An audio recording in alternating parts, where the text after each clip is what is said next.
नमस्कार, स्वागत आहे तुमचं आपल्या मम्मीज कोल्हापुरी किचनमध्ये।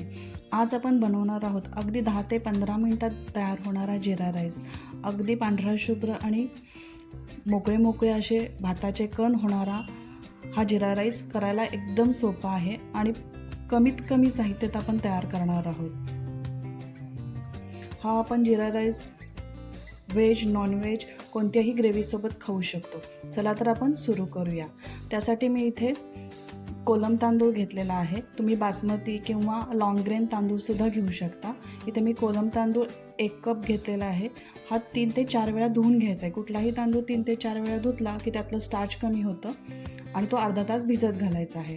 त्यानंतर आपल्याला एका पातेल्यात तेल 2 टेबलस्पून घ्यायचं आहे। तेल तापलं की त्याच्यामध्ये जिरे 1 टीस्पून टाका। जिरे थोडे तडतडले की आपल्याला भिजलेला तांदूळ टाकायचा आहे। आता तांदूळ हलक्या हाताने 5 मिनिटं आपल्याला परतवायचा आहे, ज्याच्यामुळे तो चकचकीत होईल। जेव्हा तो असा ट्रान्सपरंट होईल तोपर्यंत आपल्याला तो भाजायचा आहे।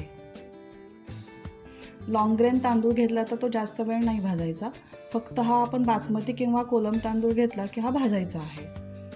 थोडासा तो चकचकीत दिसायला लागला की आपल्याला इकडे पाणी गरम करत ठेवायचं आहे।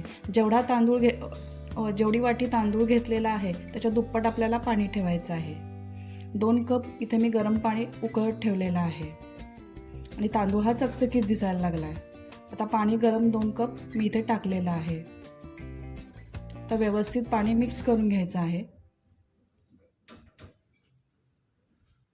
आता तूप 1 टेबलस्पून टाका आणि इथे क्लिप एडिट झालेली आहे, त्याच्यामध्ये एक अर्धा लिंबू आपल्याला पिळून टाकायचा आहे आणि चवीनुसार मीठ टाकायचं आहे। लिंबू पिळल्यामुळे तांदळाचे कण सेपरेट पण होतात आणि पांढरा शुभ्र दिसतो। तर मंद गॅसवर आपल्याला 10 मिनिटं झाकून ठेवायचं आहे।